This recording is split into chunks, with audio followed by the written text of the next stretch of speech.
Hello and welcome back to New Scientist Weekly, your curated selection of the week's science stories. I'm Christy Taylor in New York. And I'm Timothy Revel, also in New York. This week on the show, we're talking about how dirt became a crucial driver in the evolution of life and diversity on planet Earth, what happens to our planet if our solar system is visited by another star, and why dolphins may have the same electricity sensing ability as sharks. Plus, we'll meet some very sleepy little penguins. But first, it's that most magical time of the year. Yes, you got it, it's climate summit time. On Thursday, COP28 opened in Dubai, and a record 70,000 people representing nearly every country in the world are expected to attend at some point across the two-week meeting. They'll take stock of how well the world is slowing climate change and debate a slew of issues from how to pay for climate-related damages in low-income countries to the future of fossil fuels. The science has spoken. It has confirmed that the moment is now to find a new road. A road wide enough for all of us, free of the obstacles and the detours of the past. That was COP President Sultan Al Jaber. Our reporter James Dineen, he's been following the lead up to the meeting and will be at the summit next week. But while we still have you here in New York, James, could you just give us a bit of an overview of the basics? What is COP28 and why does it matter? Sure. So COP28 is the 28th conference of the parties to the United Nations Framework Convention on Climate Change. I know, that's a mouthful, but it was created in 1992 as a forum for the world to deal with human-caused climate change. These summits happen every year in different host countries, but this year's choice to host it in Dubai has already caused some controversy. The United Arab Emirates is one of the world's biggest producers of oil, and so people are questioning whether the fossil fuel industry will have too much influence. But the meeting may yet lead to some really important action on climate change. Some have even called it the most important summit since the Paris Agreement in 2015, when countries adopted the basic targets needed to limit warming to 1.5 degrees Celsius. That's quite the comparison. It feels like that 1.5 degrees Celsius is such an iconic figure. What makes this year so important? Yeah, so one big reason this meeting is different from previous summits is because it's the first time countries will formally take stock of progress on climate change since that Paris Agreement. We've already seen the main findings of this exercise come out, and they clearly show that despite some progress, the world is far off track from meeting the Paris targets on everything from cutting emissions to financing climate adaptation in low-income countries.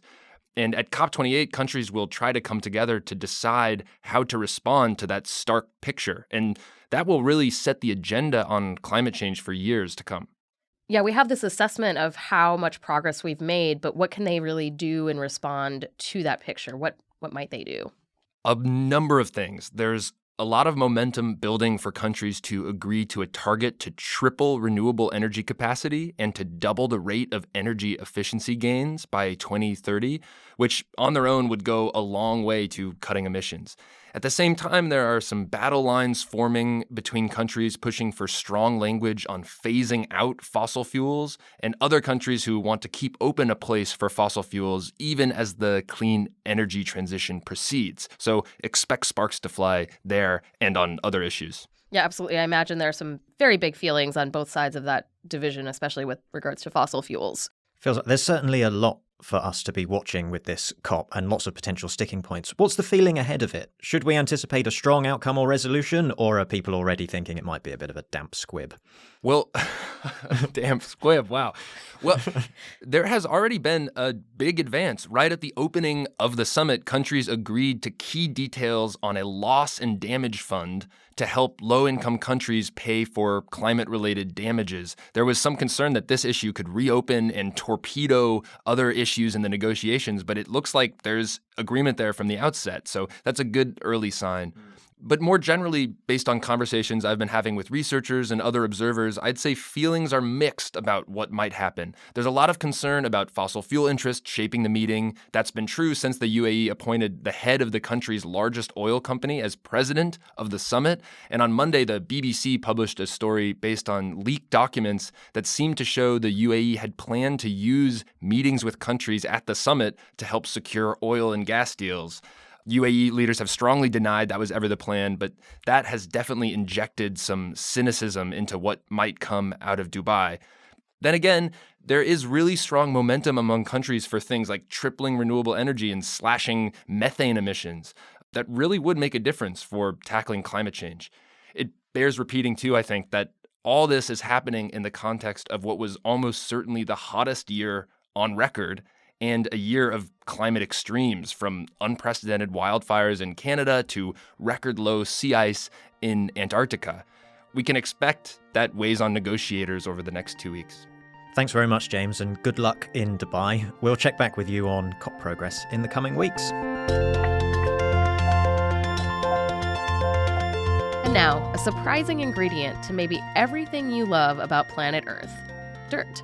New research has found it's surprisingly crucial to the story of how life on this planet evolved and how many different kinds of life evolved. News editor Jacob Aaron is here. Jacob, we are truly here to talk about dirt today? Yes, dirt, or more specifically, soil. This is a piece from reporter James Woodford in Australia, who wrote about new research on how plate tectonics and continental drift have shifted the flow of sediments around the world, and this in turn has had a surprisingly strong impact on ancient biodiversity. All right, take us through it. How'd it go down? Well, researchers at the University of Sydney in Australia created a computer model of how Earth's land masses have shifted over the past 550 million years, using data on ancient precipitation, fossil and sediment records, and tectonic plates.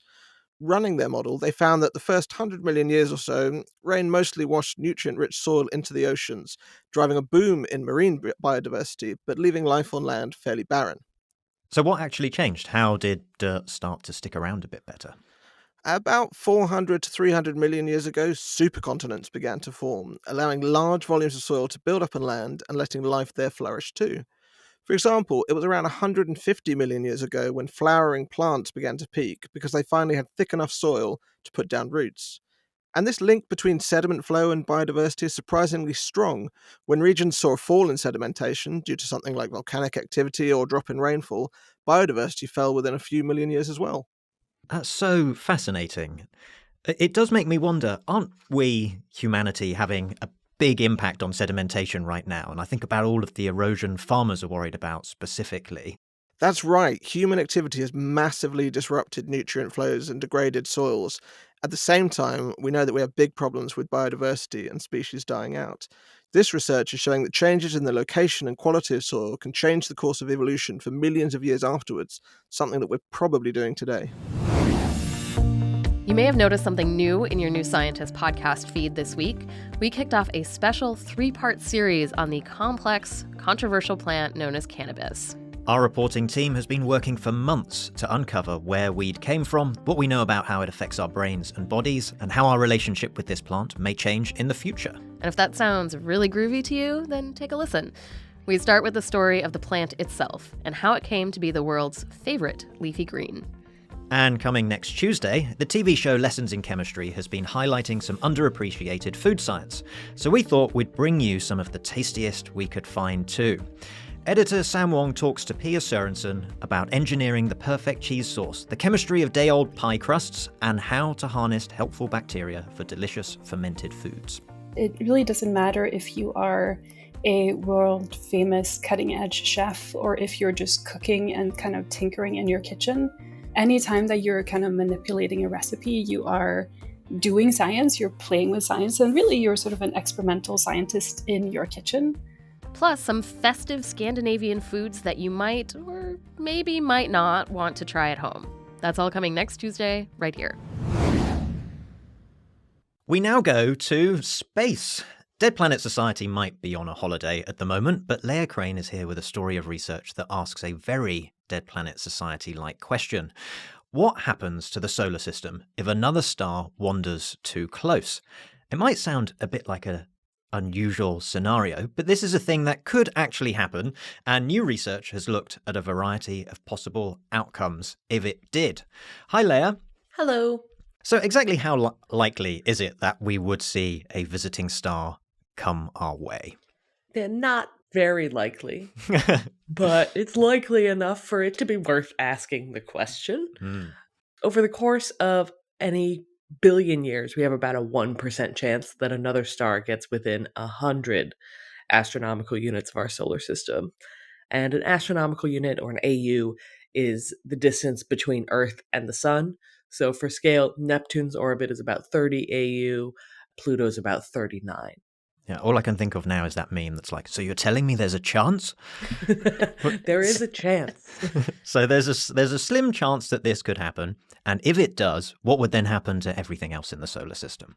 So it depends on a lot of the details of the flyby, how big the star is, how fast it goes by, at what angle, exactly how close, and so on. But this research team ran about 12,000 simulations to try to answer the question of what happens. And the most likely outcome, like 92% of the time, is that nothing happens. All the planets stay in similar orbits. We see a really bright thing go by. Everything is fine. The next most probable outcome is that there's a 2.5% chance that Mercury's orbit gets messed up and it crashes into the sun. And then around the 1% probability mark, you have things like Venus hitting another planet, Mars falling into the sun, or Uranus or Neptune getting ejected from the solar system entirely. Or all the planets could get ejected. And there's also some very unlikely scenarios where the star could just steal one of our planets and take it with. Just go on an adventure. That sounds incredible. I do notice, Leah, you haven't mentioned one planet in particular, and that's Earth. What are Earth's chances of disaster here? Earth mostly does okay. Again, in 92% of scenarios, everything is fine. If Earth is, it's all going to be okay, guys. But if Earth is destroyed, it'll probably be from collision with another planet, probably Venus. But there's only about 0.5% chance of that happening. We could also get chucked into the sun, even less likely. And at really, really small probabilities, you might see us ejected into interstellar space, captured by another star, or yeeted into the Oort cloud super far away from the sun. All right, I have to ask, now that I'm filled with some slight anxiety about the next billion years, why did the research team start looking at this in the first place, Leah? So actually, they weren't looking to see if the solar system is going to get destroyed. They were seeing if a passing star could potentially save us. Wait. Save us what? How? From what? Is this Godzilla again? So as you may know, the Earth is doomed. Oh, yeah. The sun is evolving, and eventually it's going to expand and cook the inner planets in about 1 billion years or so. So these researchers were actually trying to figure out if a passing star could push Earth into a cooler orbit and keep it habitable for a while. And it turns out that's extremely unlikely. There's about a 1 in 350 chance that if there is one of these stellar flybys, Earth will end up in an orbit that's at least 10% cooler. Unfortunately, it's actually more than twice as likely that we end up in an orbit that's at least 10% hotter. So, again, do not panic. By far the most likely outcome is that nothing happens. So we don't get the Hail Mary from the flyby, but we also are probably fine for 1 billion years. Exactly. And probably the flyby doesn't even happen. Probably. All right, did you know that some animals have the cool ability to sense electric fields? It's one of my favorite animal facts, and it turns out that bottlenose dolphins can do this too. And they may even use it to hunt or even navigate. Our reporter Chen Lai has the details. Hey, Chen. Hello. So, sensing electric fields sounds like a really fun superpower to have, maybe top 5 on my wish list. But is it as impressive as it sounds? Well, like you said, quite a few animals possess this power, which is called electroreception, so it's not particularly rare. It's more common in aquatic animals such as sharks or even platypuses because water is a really good electrical conductor. But it's definitely a very useful skill to have. Sharks, for example, can detect the faint electrical signals in the bodies of fish, which help them home in on their unsuspecting prey with pretty good accuracy. Yeah, it seems like it would be really hard to hide from a predator who could sense that, if my body is just giving out electrical fields. Mm-hmm. So why did researchers think to look at dolphins specifically for electroreception? So when they're born, bottlenose dolphins have whiskers along their snouts, and as they grow up, these whiskers fall out, leaving behind these deep open pits in the skin where they used to be. Inside these pits are cells that look very much like the electric field detecting receptors found in sharks. So let me just stop you there a second. So dolphins, they can sense electrical signals via sort of weird skin holes? Yeah, it sounds really strange when you put it like that, but exactly so. To confirm that the bottlenose dolphins do in fact sense electricity, the researchers enlisted the help of two dolphins living at Nuremberg Zoo called Dolly and Donna. In a pool, each dolphin rested their head on a metal platform and was trained to swim away if it sensed an electric field, which was generated by copper electrodes. If they responded correctly to the stimulus, the dolphins would be rewarded with fish. So what did they then find out? Well, thankfully, Dolly and Donna were both able to detect electric fields as weak as 5.5 microvolts per centimetre, which is much less than what a typical fish that can generate electric fields would produce. And Donna, in fact, could detect even weaker fields. The team also found that the dolphins reacted to alternating fields, which simulated the pulsing electrical signals that could be given off by fish in nature. And this ability, like for sharks, could help dolphins search for prey buried in sediment. The researchers also suggest that they could even use the same ability to sense the Earth's own magnetic field, which they may use to navigate through the ocean. Go Dolphins. Amazing. I would like that superpower myself too.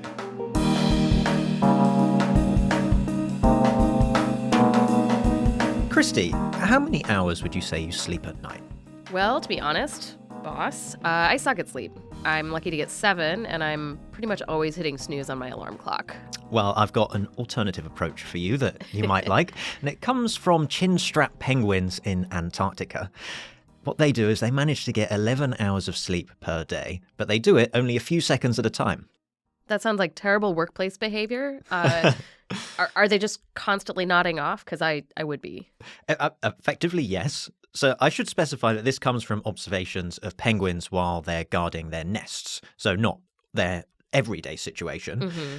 And it's where one parent might get left doing this, guarding their nest for several days at a time whilst the other parent wanders off to feed. And the solo parent, well, they will then doze thousands of times per day. Wow. If instead they just went on extended sleep, that would put their chicks potentially in danger from predators. And so the longest that they actually stay asleep is up to about 4 seconds at a time. I feel like this is advice I should send every single parent I know. Yeah. But that doesn't sound necessarily very restful. Like if I were a person doing this, it doesn't seem like I would feel very good. Yeah, I don't think I would either. But human beings, if we're very, very tired, we sometimes nod off for just a few seconds at a time. I know I've certainly done that. But these penguins, they do appear very successful at both breeding and foraging, and so researchers suspect they are actually getting sufficient benefits from their very, very tiny naps, and that maybe sleep can be a bit more flexible than we think. Okay, cool. Well, how would you like 2 million crystals? Yes, please. Is this one a story about that huge Christmas tree that they've just put up outside our office? In fact, no. Here we're talking about chemistry, where a crystal is a solid material whose atoms are arranged in a regular, repeating pattern. Some of them are very shiny, if you think about things like diamond or various, again, shiny minerals. But we've only actually identified 48,000 of these inorganic crystals in labs. That 2 million number comes from an artificial intelligence model from Google DeepMind.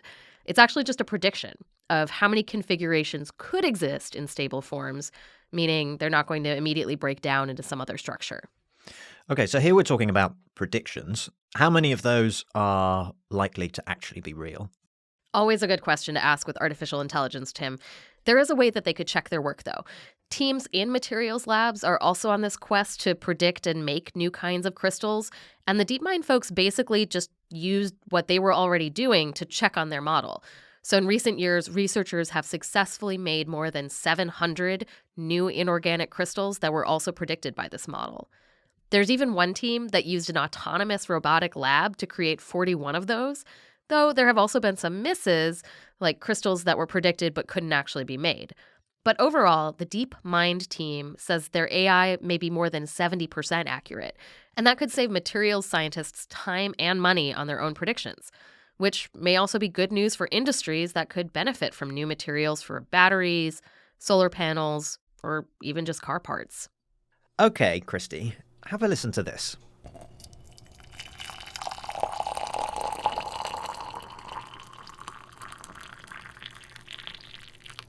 Sounds like water?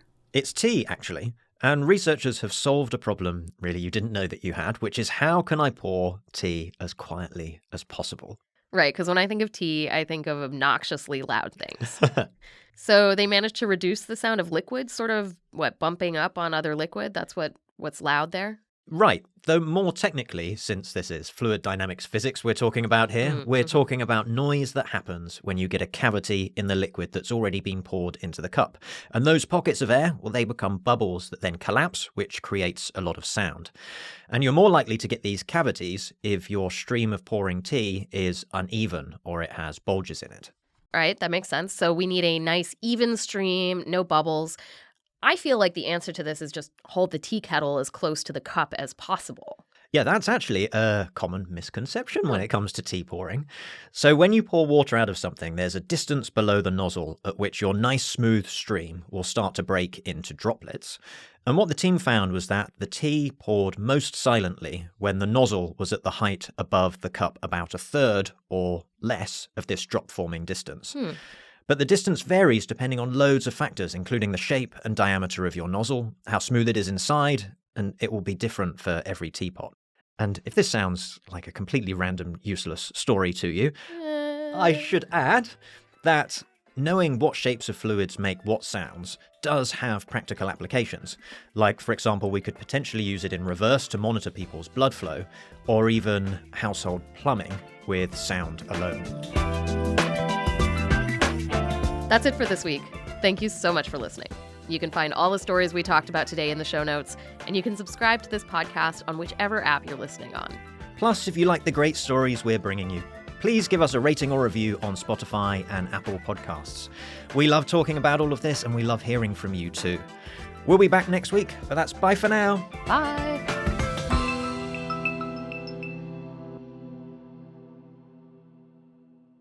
This podcast is produced by OG Podcasts. Find out more at ogpodcasts.co.uk.